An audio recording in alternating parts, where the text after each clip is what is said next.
기독교윤리 11번째 강의를 시작하도록 하겠습니다. 이번 11번째 강의에서는 기독교의 윤리적이고 구체적인 그런 실제적인 문제들을 살펴보도록 할 것입니다. 이번 강의에서는 우리 기독교인들이 많이 궁금해하는 내용들입니다. 이런 것을 중심해서 우리가 살펴보려고 합니다. 강의를 시작하기 전에 한 가지 공지사항을 말씀을 드리고 시작하는 게 좋을 듯 한데요. 그 공지해야 될 내용은 다음 주가 중간시험입니다. 원래 세 번째 주에 중간시험을 치르려고 했는데 마지막 주에 치르게 되었습니다. 그래서 다음 주에는 중간시험이니까 강의가 없습니다. 영상 강의는 하지는 않고 시험으로 대체할 것이니까 그렇게 기억을 해 주시면 좋을 것 같습니다.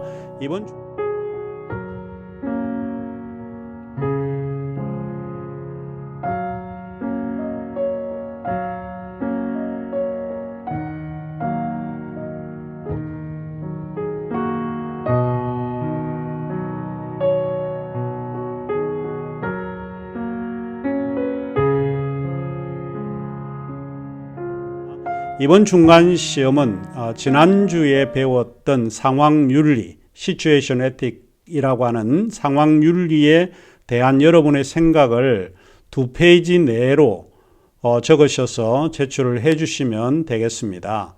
2페이지를 적으시되 한 페이지는 상황윤리에 대하여 그 상황윤리가 무엇인지에 대한 요약적으로 기록을 해 주시고 또 한 페이지는 상황윤리에 대한 여러분의 생각, 여러분의 느낀 점들, 독후감과 같은 그런 형식으로 한 페이지를 할애해서 제출을 해 주시면 좋을 것 같습니다. 중간시험은 11월 6일까지, 그러니까 한 2주 정도를 여러분에게 적을 수 있도록 기회를 주는 거니까 11월 6일까지 제출을 해 주시고 제출할 곳은 교수 이메일로 첨부 파일로 해서 제출을 해 주시면 좋을 것 같습니다. 여러분이 제출할 교수의 이메일은 sdchung@kbtus.ac.kr입니다. 아래에 자막으로 이 교수 메일이 나가고 있으니까 잘 기억해 주셨다가 이곳으로 보내주시면 좋을 것 같습니다. 다시 한번 상기시키면 중간시험은 11월 6일까지이고 2페이지 내로 적어서 제출을 해 주시면 될 것 같습니다. 참고로 다음 주에는 중간시험 기간이기 때문에 영상 강의가 없다는 것 또한 기억을 해 주시면 좋을 것 같습니다. 한 가지 더 여러분에게 말씀을 드리면 지금 하는 11번째 강의를 조금 길게 하겠습니다. 그리고 이 영상 강의를 2번으로 나눠서 하지 않고 이번 주는 한 번을 할 테니까 잘 기억을 해 주시면 될 것 같습니다. 조금 길게 할 테니까 기억을 해 주시면 좋을 것 같습니다. 사랑에 대한 고전적 기독교의 그런 사랑 이해, 사랑에 대한 기독교적인 고전적인 이해를 우리가 살펴보게 되겠는데 세 가지 유형만 오늘은 강의에서 살펴보도록 하겠습니다.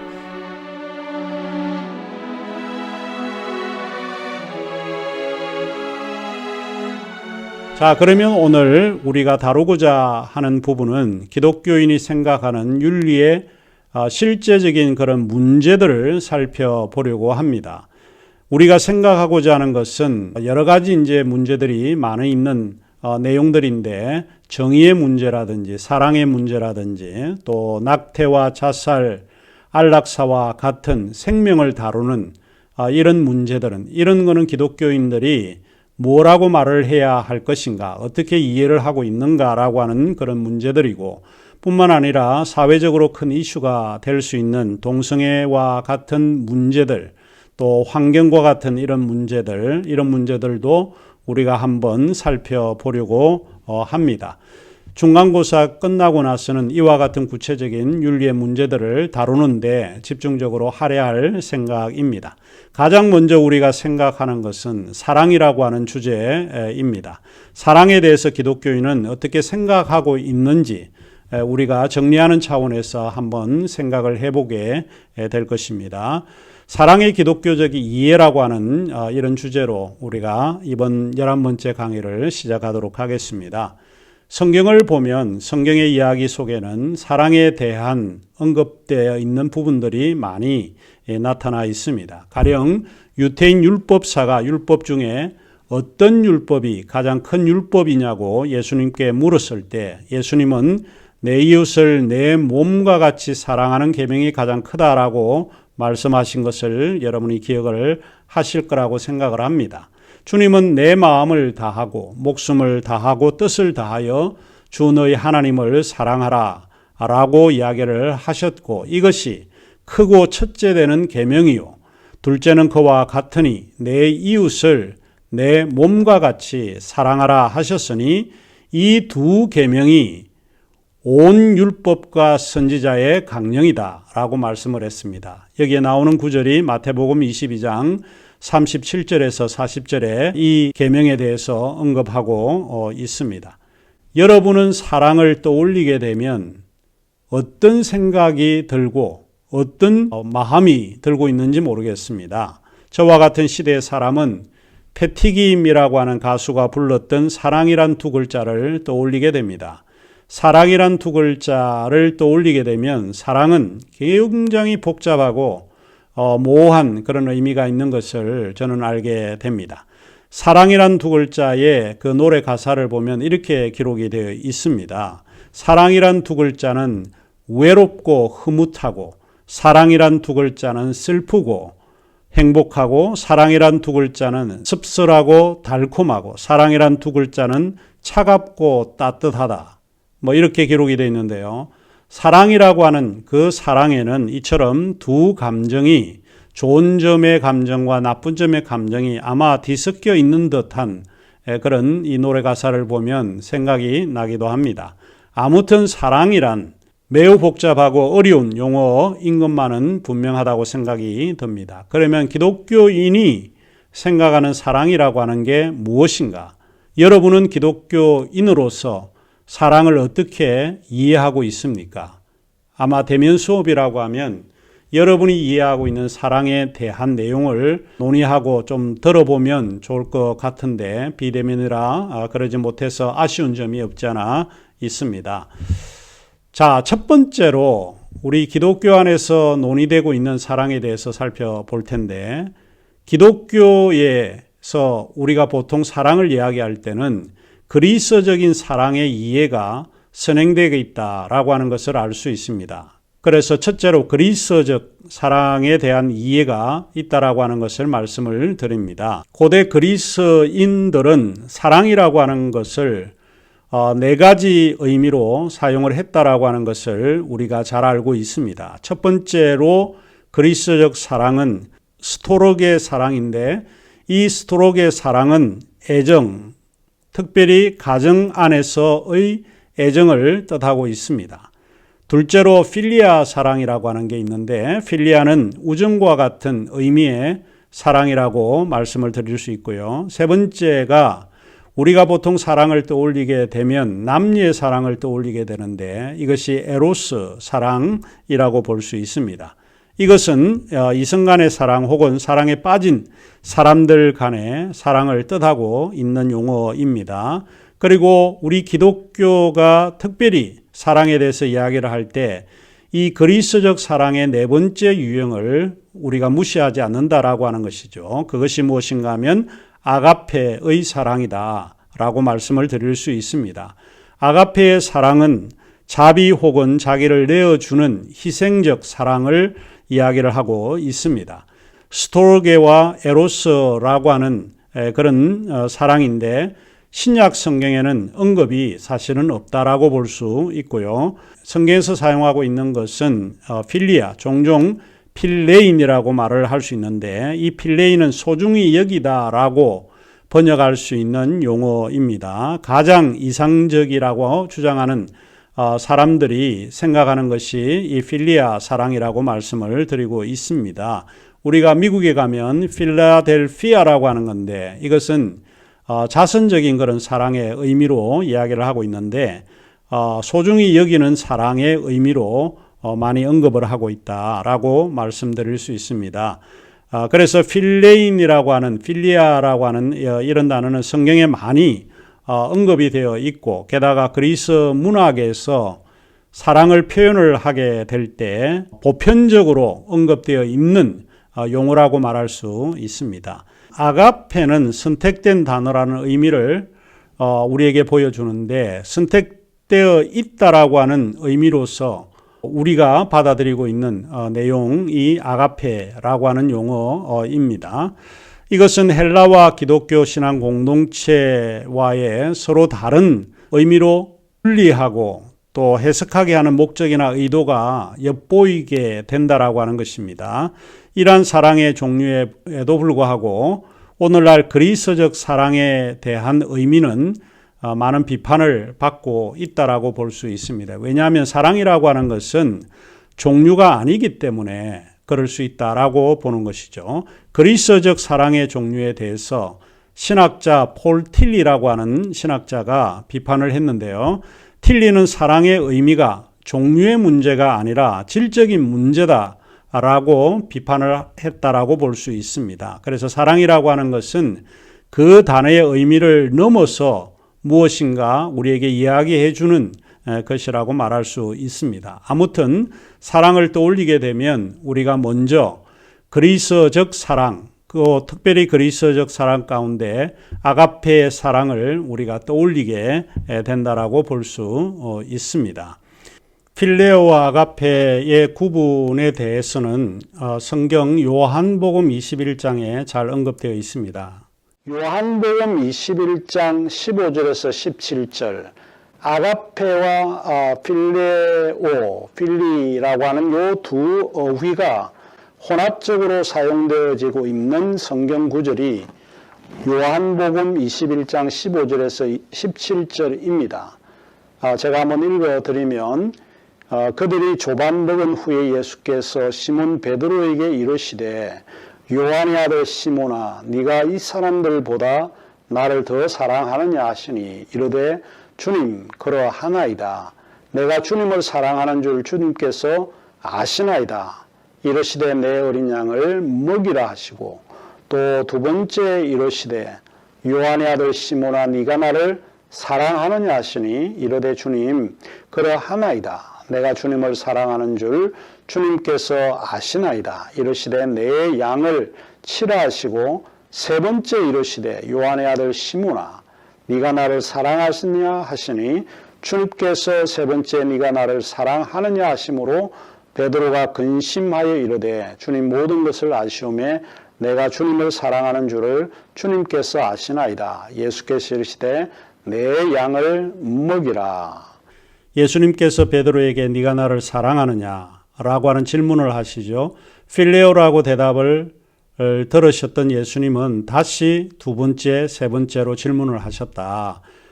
그래서 우리 주변에 많은 목회자들이나 설교자들이 예수님께서 네가 나를 사랑하느냐 세 번을 물으신 것은 아가페라고 물으시니까 필레오라고 대답을 했기 때문에 주님이 원하는 답이 아니었기 때문에 세 번이나 동일한 질문을 하셨다. 이렇게 이야기를 하고 있습니다. 한 가지 분명히 말씀드릴 수 있는 것은 성경이 쓰여질 당시에는 아가페와 필레오가 구분이 되어 있지 않습니다. 우리가 인간적인 사랑과 아가페의 사랑, 희생적인 사랑이 구분이 된 것은 신학이 발전하면서 구분이 되었다라고 하는 것을 기억하시면 좋을 것 같습니다.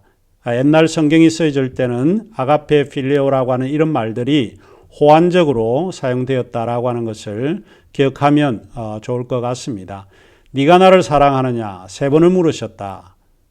이것은 여러분이 어떤 생각이 드는지 모르겠습니다. 누군가로부터 내가 동일한 질문을 세 번 들었다라고 하는 것은 확인하기 위함입니다. 베드로가 주님에 대한 사랑이 변화무쌍하고 잘 변덕스럽게 변하기 때문에 네가 나를 사랑하느냐, 이 초대교회에 이끌어갈 리더가 이 마음이 변화되고 혼란스러우면 안 되기 때문에 예수님께서 네가 나를 사랑하느냐라고 세 번을 물으셨다라고 이해하는 것이 훨씬 좋습니다.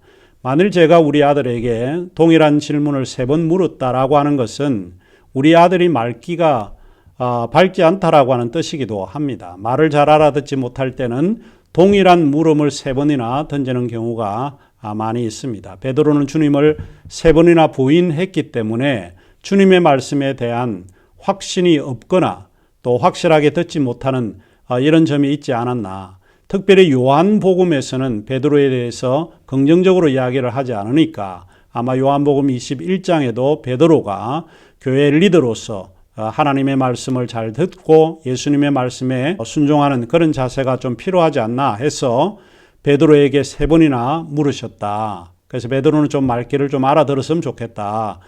제가 이제 성경을 읽으면 그런 의미로 좀 받아들입니다.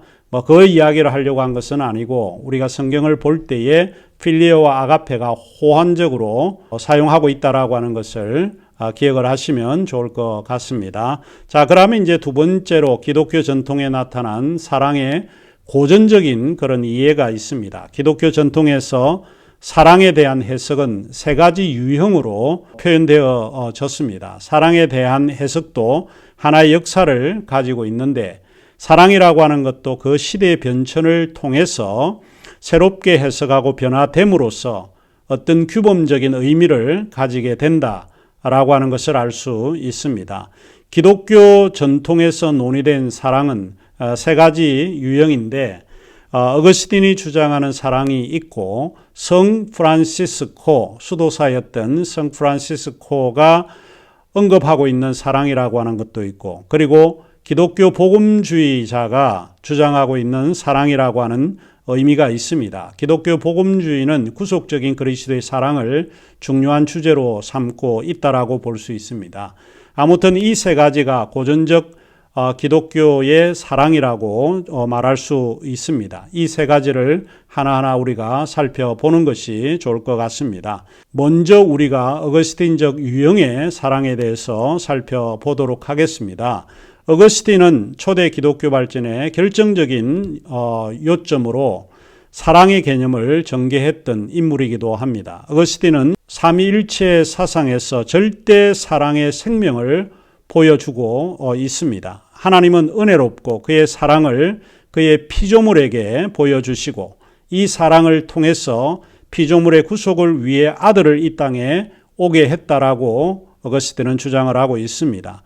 어거스틴적 유형의 사랑은 인격적이고 능동적이고 구속적인 사랑을 이야기를 합니다. 또한 신플라톤주의 교리를 어거스틴이 따르고 있는데 그 신플라톤주의 사랑에 대한 교리도 그의 교리 안에 많이 포함이 되어 있다라고 하는 것을 기억하면 좋을 텐데요. 어거스틴은 하나님은 존재의 충만이시며 존재의 근거가 되신다라고 이야기를 하고 있고 세계는 하나님의 존재에 대한 참여를 통하여 존재하는 체계들이라고 어거스틴은 믿었습니다.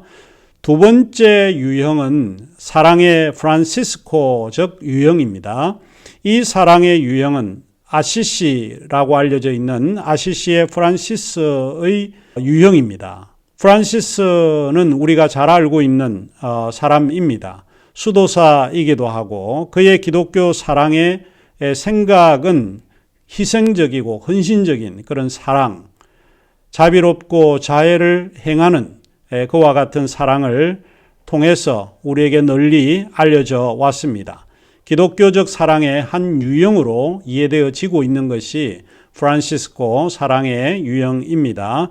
이 유형은 한마디로 이야기를 하자면 소유와 권리의 형태를 포기하고 영적인 생활을 좀먹게 하는 세상과의 모든 타협으로부터 구별하고자 하는 유형의 사랑이라고 말을 할 수 있습니다.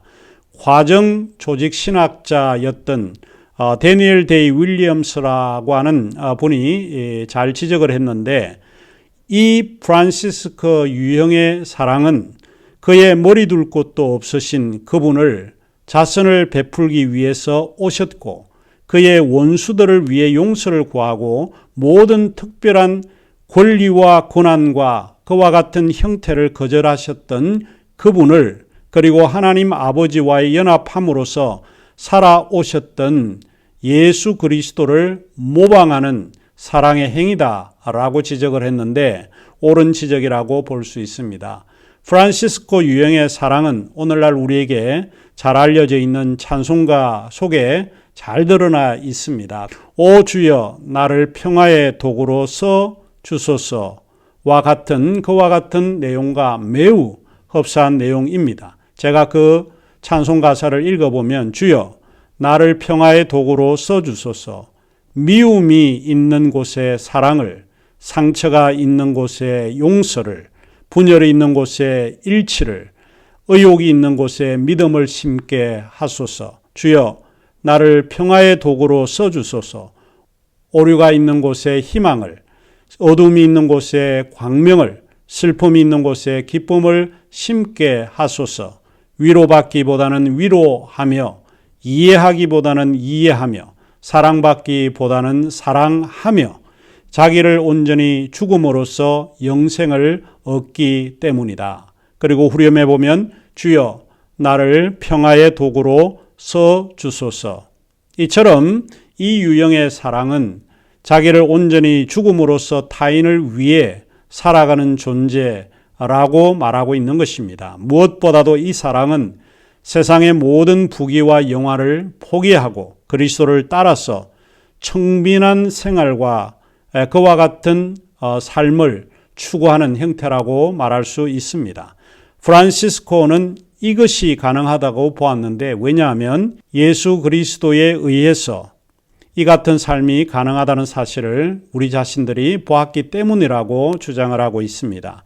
예수 그리스도의 이 같은 사랑은 이미 빌립보서 2장 5절에서 8절에 잘 나타나준다고 말하고 있습니다. 너희 안에 이 마음을 품으라 곧 그리스도 예수의 마음이니 그는 근본 하나님의 본체시나 하나님과 동등됨을 취할 것으로 여기지 않고 오히려 자기를 비워 종의 형체를 가지사 사람들과 같이 되셨고 또는 사람의 모양으로 나타나사 자기를 낮추시고 죽기까지 복종하셨으니 곧 십자가에 죽으심이라. 이 빌립보서 2장 5절에서 8절에 나오는 이 내용이 프란시스코의 유형의 사랑을 가장 잘 드러내주고 있다, 이렇게 볼 수 있습니다. 우리가 무엇을 소유하거나 권리를 챙긴다든지 이와 같은 것을 포기하는 이런 류의 사랑이 프란시스코적 사랑입니다. 그래서 프란시스코적 사랑은 자신의 소유를 타인을 위해서 베풀어야 하고 자신은 단순하고 청빈한 생활을 위해서 자신을 바치는 행위라고 볼 수 있는 것입니다. 이 유형에서 말하고 있는 참된 사랑은 자신의 이기주의적 생활 패턴에서 벗어나는 것을 의미합니다. 그래서 기독교인들이 사랑을 의미할 때 이 프란시스코적인 사랑을 생각하는 사람들이 굉장히 많이 있습니다. 기독교 생활 속에서도 지금도 우리는 베풀고 나누어 주고자 하는 이러한 사랑의 유형을 많이 목격하고 있습니다. 이러한 유형은 자기 헌신, 셀프 기빙과 자기 희생, 셀프 세크리파이스와 같은 이런 삶의 생활에 근거되어 있다라고 보는데, 이러한 것들이 곧 우리가 이야기하는 사랑이라고 정의하고 있다라고 볼 수 있습니다. 데니엘 데이 윌리엄스는 현대 프란시스코를 이야기할 때 아프리카의 선교사로 헌신했던 알베르트 슈바이처 박사를 프란시스코 유형을 가장 잘 따르는 사람으로 이해를 하고 있습니다. 독일의 의사이면서도 신약학자였던 슈바이처는 루트교 목사의 맏아들로 태어났습니다. 그는 슈트라부르크에서 철학과 신학을 공부를 했고 그곳에서 철학 학사 학위를 받았습니다. 1905년에 선교 의사가 되겠다는 슈바이처가 결심을 하게 되고 그 7년 뒤에 의학 박사 학위를 그는 받게 됩니다. 선교의 열정을 가진 슈바이처는 1913년 슈바이처를 돕기 위해 간호사 훈련을 받고 있던 아내 헬레네 브레슬라와 함께 당시에 프랑스 영이었던 적도 아프리카의 가봉에 있는 랑바레네로 선교사로 출발을 하게 됩니다. 우리가 잘 알고 있는 내용입니다. 그곳에서 오고우의 강둑 위에 병원을 세우죠. 평생을 원주민들에게 의료 봉사를 하고 복음을 전했던 인물입니다. 세계는 그의 위협을 인정을 해서 1954년 노벨 평화상을 수여하게 됩니다. 그가 남긴 것은 자기 희생과 자기 헌신입니다. 자기가 자기를 상실하지 못하거나 자기를 내몰지 못하고 인류를 위해서 죽음을 감행하지 못하는 것은 인간이 구원받지 못한다라고 하는 생각을 가지고 있는 듯합니다. 이것이 프란시스코의 사랑이 가르쳐주는 교훈이라고 볼 수 있습니다.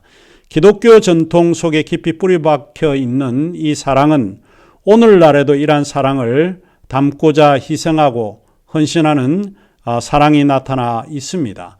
프란시스코적 사랑에 대한 관한 예들을 많은 곳에서 우리가 감지되고 있습니다. 특별히 가톨릭의 신앙 유산에서 많이 발견이 되는데 해외 봉사를 위해 한국을 찾았던 오스트리아 간호사 엠마 프라이징거 들어보셨을 거라고 생각을 하는데 그와 같은 간호사가 한국에서 평생을 이 정말 힘들고 어려운 그런 한센인들을 위해서 살았던 사람들입니다. 그 사람들은 프라징거를 한센인들의 데모라 이렇게 부르기도 하는 이유가 거기에 있습니다. 여기에 대해서는 우리가 뉴스를 통해서도 살펴보게 되고 또 네이버를 치시면 프라이징거를 치게 되면 한센인의 데모라고 하는 것을 잘 알 수 있습니다. 참 힘들게 살았던 사람들이죠. 프라이징거는 한세인들의 그 힘든 상황 속에서 함께하고 고름을 짜고 상처를 삼해줬던 인물입니다. 세상 사람들이 멸시하고 마음대로 돌아다니지 못하는 그들을 위해서 살았던 사람입니다. 그래서 엠마를 많은 한세인들은 엄마라고 부르기도 했다고 말을 하더군요. 이러한 행동이 우리가 보통 이야기를 할 때 프란시스코 사랑이다라고 이야기를 합니다. 기독교적 사랑이라고 할 때 고전적인 의미에서 프란시스코 사랑이 그 안에 내포되어 있다라고 하는 것을 우리가 알 수 있습니다. 자기 헌신과 자기 희생의 길이라고 하는 것은 그 십자가의 길로 이해를 하고 자신을 위해 사는 삶이 아니라 타인을 위해 사는 삶, 밑바닥의 인생과 함께 하고자 하는 삶, 낮은 곳으로 향하는 그들의 삶이 가장 지고한 삶이라고 믿고 있고 그 지고한 삶이 다름이 아니라 기독교의 사랑이라고 믿었던 것 같습니다. 세 번째 고전적인 의미로서 우리가 강조하고 있는 것은 복음주의적 유형의 사랑입니다. 여기서 복음주의적 유형의 사랑이라고 하는 것은 프로테스탄트의 종교개혁 전통에 서 있는 사랑의 방식을 이야기를 합니다. 자, 우리가 이제 복음주의적 유형이라고 할 때 여러분이 염두에 두어야 할 것은 이것은 종교개혁 전통의 유형의 사랑이구나. 옛날에는 이렇게 이해를 했구나라고 하는 이야기입니다. 여기서 가장 대표적인 그런 사람이 마틴 루터라고 하는 인물입니다. 바울과 어거스틴에 의해서 마틴 루터는 영향을 많이 받았는데 루터는 예수 그리스도를 믿음으로 말미암아 의롭다 하심을 얻는다라고 하는 신학 사상을 형성을 했던 사람입니다. 자, 여기서 의인이 된다라고 하는 것, 우리가 많이 알려져 있는 이신칭의의 형태가 기독교적 사랑을 이야기를 하고 있습니다. 자, 오늘 11번째 강의는 여기서 마치도록 하겠습니다. 우리가 중간시험이 끝나고 나서 12번째, 13번째 강의를 이어서 하도록 하겠습니다. 그러면 중간시험 이후에 두 번의 강의를 시작할 테니까 잘 기억을 해주시면 좋을 것 같습니다. 자, 그러면 중간시험 잘 치르시기를 바랍니다. 감사합니다.